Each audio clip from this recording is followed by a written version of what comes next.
माथ्यू, पेल्याची दया करून सोनवार पालचो. चॅप्टर 12. त्या दिसांनी एक सोनवारा जेजू शेतांतल्यान वेतालो. ताचे शीस बुखेल्ले देखून कोणसां तोडून खावंक लागले. फारिजेवांनी तें पळोवन ताका म्हणलें, सोनवारा दिसा करूं नजो तसलें काम हे पळय तुजे शीस कोत्तात. पूण ताणें तांकां सांगलें, दाविदाक आनी ताच्या सांगात्यांक भूक लागली तेन्ना ताणें कितें केलें तें तुमी वाचूंक ना कितें? म्हणगे कशे भाशेन तो देवाच्या घरांत भितर सरलो आनी ताका आनी ताच्या बरोबरच्यांक खावंक सत्या नासली, पूण फकत याज्ञिकांनी खावंक येतालें. ते देवाक भेटयल्ले उंडे तांणी खेले, हें तुमी वाचूंक ना कितें? वो सोनवारा दिसा याज्ञीक देव मंदिरांत सोनवार मोडटात, तरी गुन्यांवकार जायनात? हेंय तुमी समृद्धींत वाचूंक ना बी? तर हांव तुमकां सांगता, देव मंदिराहून व्हड कोण एकलो हांगा आसा? योद नाका म्हाका, दया जाय.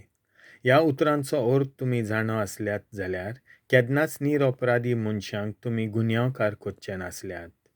तर मनशाच्या पुताक सोनवाराचेरूय अधिकार आसा. हाताक आर जाल्ल्या मनशाक जेजू बरो कोत्ता. थंय तावन तो फुडें गेलो आनी तांच्या देवस्थानांत भितर सरलो. आनी जालें अशें, हाताक आर जाल्लो एक मनीस थंयसर आसलो.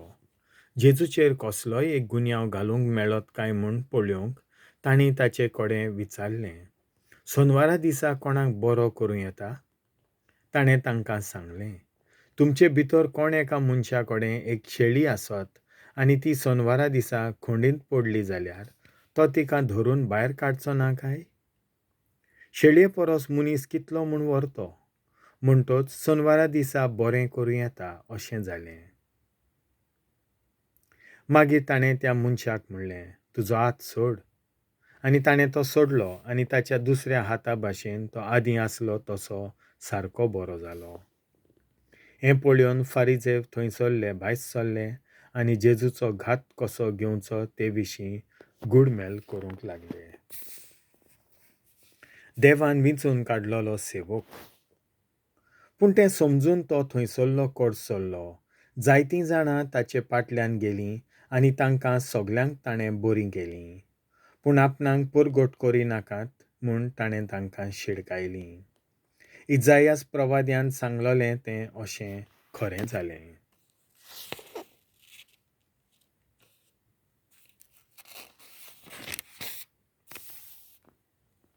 हो आसा सेवक म्हजो, हांवें विंचून काडलोलो म्हजे अपुरबायेचो. ताचेर पूर्ण संतोश म्हजो, म्हजें तारण सर राष्ट्रांक परगट करूंक हांव ताका म्हज्या आत्म्यान भरतलों. वाड विवाड तो कोचचो ना, बोब मारून आड्डूचो ना, ताचो ताळो रस्त्यांचेर कोणाक आयकूंक येवचो ना, स्वताक जैत मेळ्ळो पर्यान फुटलोली बॅट मोडचो ना, अजून धुंवरती दोशीर तो कदींच पालोवचो ना, ताच्या नांवार राष्ट्रांचो आसा सगलो बोरवांसो. जेजू आनी बिलजेबूल. तेन्ना देंवसार बसलोल्या एका कुड्ड्या मोन्याक जेजू सोंशें हाडलो आनी ताणें ताका बरो केलो. आनी तो उलोवंक आनी पळोवंक लागलो. सगलो लोक थोटाकून म्हणटालो, दाविदाचो पूत हो जायत काय? पूण फारिजेवांनी हें आयकून म्हणलें, हो मनीस देंवसार काडटा तर फकत देंवसारांच्या परधाना बिलजुबेलाच्या अधिकारान. तांच्यो कल्पना वळखून जेजून तांकां म्हणलें, खंयच्याय एका राज्या भितर नागरिकांचे पंगड एकामेकाचेर उपरासून झूज करूंक लागले जाल्यार तें राज पाड जातलें. आनी खंयच्याय एका शारांतल्या लोकां मदें वो एका कुटुंबांतल्या वांगड्या मदें झगडीं झुजां उपरासल्यार तें शार वो तें कुटुंब उबें धरचें ना. सैतानाच्या राज्यांतूय एकामेकाचेर झुजतले पंगड आसात जाल्यार तें राज फांटोन गेलें. अशें जालें तर तें आनी कशें म्हूण उबें उरतलें? आनी जर हांव बेलजेबुलाचे पदवेन देंवसार काडटा तुमचीं भुरगीं कोणाचे पदवेन काडटात तर म्हणटच तींच तुमची न्हीद कोत्तलीं पूण हांव देवाच्या आत्म्या उदेशीं देंवसार काडटां जाल्यार देवाचें राज तुमचे थंय पावलें अशें जालें त्या भायर बोलिश्ट मनशाक पयलो बांदल्या बगर ताच्या घरांत भितर सरून ताचो माल लुटूंक जायत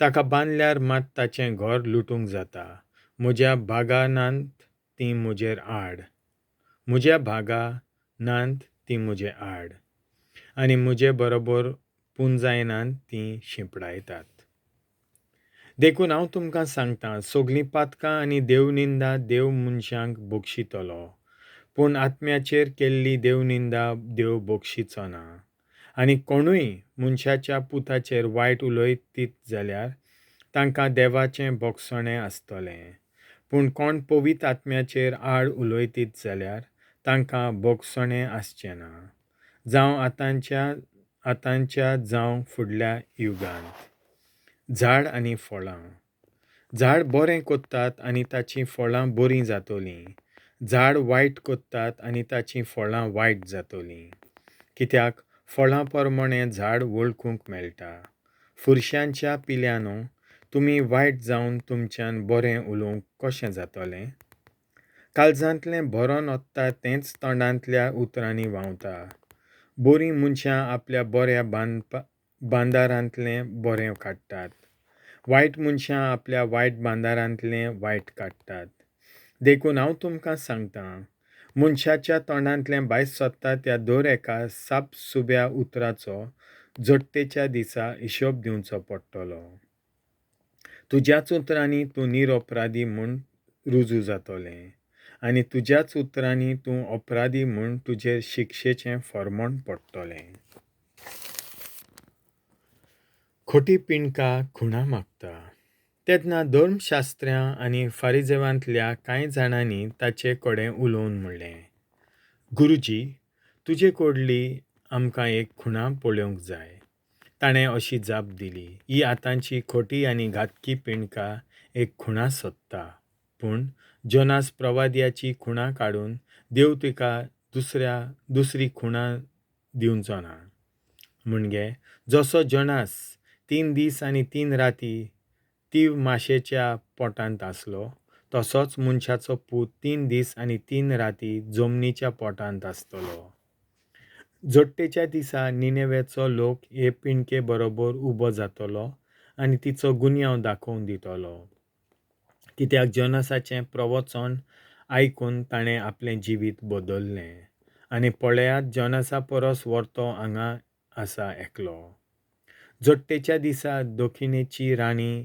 हे पिणके बरोबर उबी जातली आनी तिचो गुन्यांव दाखोवन दितली कित्याक ती प्रितुमेचे शिमेर थावन सोलोमनाचें शाणेपण आयकूंक आयिल्ली आनी पळयात सोलोमना परस वत्तो हांगा आसा एकलो मेल्लो आत्मो परत येता मेल्लो आत्मो मनशा वेलो भायर सोदतोच सुक्या सड्यार विसव सोदीत भोंवता पूण ताका विसव मेळ्ळो ना तेन्ना तो म्हणटा भायर सरलोलो त्या म्हज्या घरांत परत रिगतलो हांव आनी थंय ये जाल्यार तें रितें झाडलोलें आनी नेटयलोलें ताका मेळटा तेन्ना वचून आपणाकून ओदीक नश्टे आनी 7 आत्मे आपणा बरोबर घेवन येता आनी भितर रिगून थंय तो आपलें ठिकाण कोत्ता आनी त्या मनशाची मागिरली दशा आदले गोटी परस पाश्ट जाता हे खोटे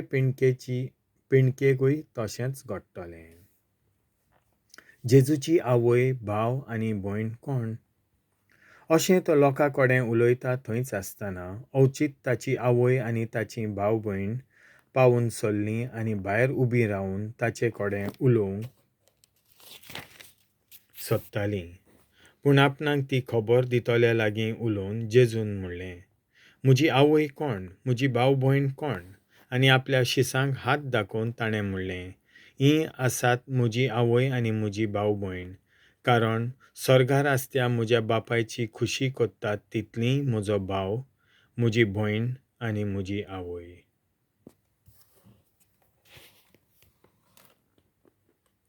देवाचें उतर हें.